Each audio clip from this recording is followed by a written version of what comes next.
So today we're interviewing a number of founders from across Fifth Wall's very diverse portfolio about a number of the challenges and obstacles they faced in building their companies. So today we're talking about failure, every founder's favorite subject. In the startup world and in building new things, everyone fails. Oh gosh, I feel like I fail a little bit every day, but I think you learn more from those moments than probably anything. Failure happens all the time, even if people don't talk about it. You want an example from today? Because I feel like I probably have an example that's every single day. I started my first company 17 years ago. Definitely in those 17 years, I've felt like I've been failing 90% of the time. But the thing about failure is that it's actually good to talk about it, because if you don't talk about failure, you can't learn from your failures and from other people's failures. I would say I generally fail as a leader when I get impatient with people and I try and just get to the answer myself. I think that happens a lot. I'm not patient enough to wait for other people to sort the problem out themselves and get to their own solution. And then by inserting myself and helping solve the problem, it's a very it's a disempowering thing that I can do, and I'm trying to work on that. The thing that I think is really magical about tech is that failure is a starting point. The only way that you ever iterate your way to the right answer, you have to believe that not failing once, but failing literally hundreds and over years, thousands of times is the path to the right answer. It's the path to creating something that never existed before that can actually transform your company and then an industry.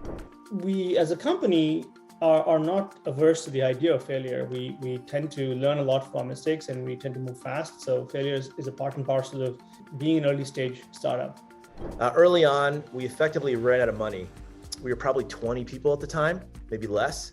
And I had to let go of, I think, 12 of the 20. Literally with 1 day's notice. We were told money was coming in. I had someone else managing it. It was a pretty dark day, probably still to this day, my darkest day, only because when you're that small, you're a family. You're not even really a team yet. You're like a family. I made a mistake because I wasn't paying attention. It was really hard. It was the kind of biggest eye opener for me as the CEO. You have to have your finger on the pulse of everything, because at the end of the day, you're going to hire great people and you want to give them autonomy, but you are the one accountable. I think one instant that comes to mind is when we were in our third year of Identified. That was, I think, about 2013. We had built what I thought was an extremely robust product, but we did not have enough traction to justify how much we were burning. And we were at a time in which software multiples weren't what they are today. And we were facing, it seems we cannot justify our current valuation. What do we do? And the answer was to reduce burn. And that meant firing a number of people, including some great people that had been very difficult to hire, from data scientists and data engineers that were hot commodities in the Valley. And that definitely felt like a failure, having to tell the team, hey, although we built what we said we were going to build, as a leader, I was unable to generate enough traction to keep this amazing team together. It was very tough. There was time earlier stage where we had 2 or 3 failed product launches. Going into building a company like Blend, I had a mindset around engineering and building the best platform, meaning building the best, most elegant engineering solution to an industry that is largely not very tech forward. It turns out that I thought I was a lot better at building products because I was a good technologist. And I realized after 2 failed products that I just had no idea at the time how to build products and what it meant to build a product that was 10x better than the alternative, that people wanted to use. I was effectively fired twice from the same job at my previous company. So it's kind of a weird story, and some of this is in the public record. So I was exec chairman of this company called Sevcon, and I went in and took this effectively no growth company and tilted it to being a much more aggressive, investing in next gen products and R&D and everything. I was so focused on the future and just plowing through all the obstacles. And I just sort of was dismissive or not receptive to any of the other stakeholders who were kind of more risk averse than me. And I was just like, hey, just get the hell out of the way, guys. Like, the electric vehicles are not a fad this time. This is real. This is a huge transition. We got to be aggressive and go invest now and take advantage of the market opportunity. In the end, I was correct, like that it wasn't a fad, and like we're going in the right direction. But I didn't make nearly enough of an effort to really kind of empathize and understand with where the other stakeholders were coming from. Like, I created much more of an adversarial relationship than I needed. And that was something that just was unbelievably painful because, I had invested my heart and soul into this thing and like most of my personal net worth into this company. And, they basically, the board, who were just, passive board members, effectively, I hurt their feelings and sense of self-worth. And that was really what caused them to, reject me as a person effectively. And in addition to owning your failure, one of the challenging things is, how do you communicate that failure to your team, to your friends, to your family? How do you actually reflect the fact that you have failed, but it isn't a true reflection on you or your business? It's simply a part of the maturation process of building a company and becoming an entrepreneur. One of the most important things for founders is to embrace failure and really talk about it internally at the company level. When you make a mistake, to say, I made a mistake, I was wrong, here's what I learned from that. And that's an example to your team that they can also say when they make mistakes, and that it's okay to fail. Because if you operate your company in a way that you're just so afraid to fail, you actually will miss out on some of the really big breakthroughs that your company could have. Some of the things that I try to do with our team is being really transparent about when I have failed or when we have failed, and showing that it's not just okay to fail, that it's required to fail. Are successful founders just people that don't think about or aren't afraid of failure? Or is it in fact something they do think about, but they think about it as a way of motivating themselves and their companies to be better?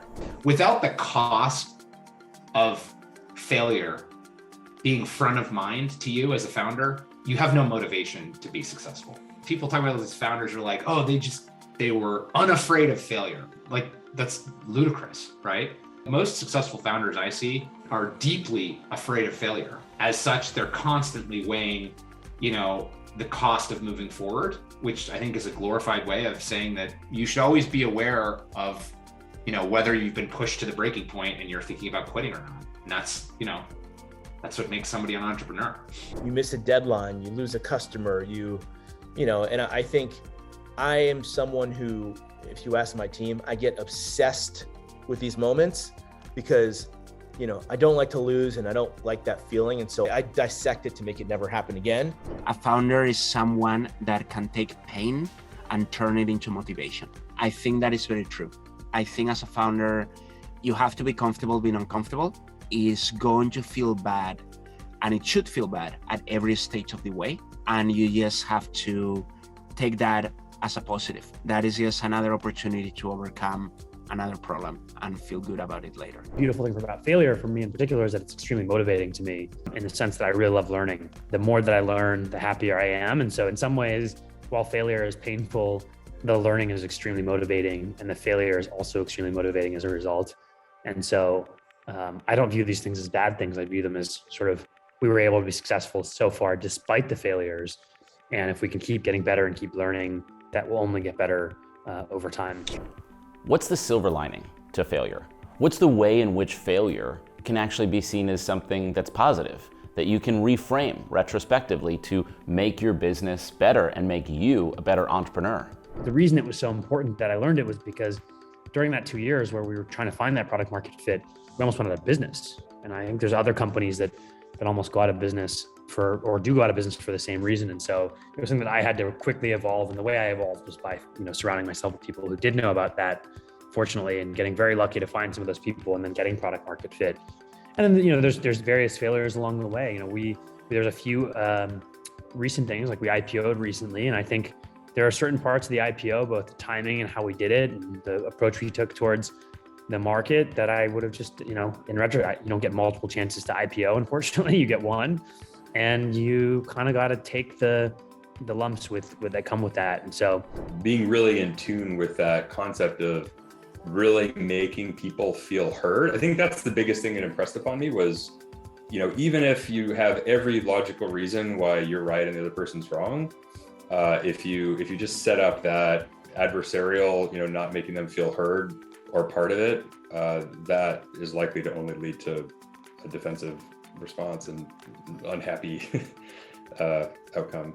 Before, I had the mentality of a scale ahead of when you need it, so you are ready when things go well.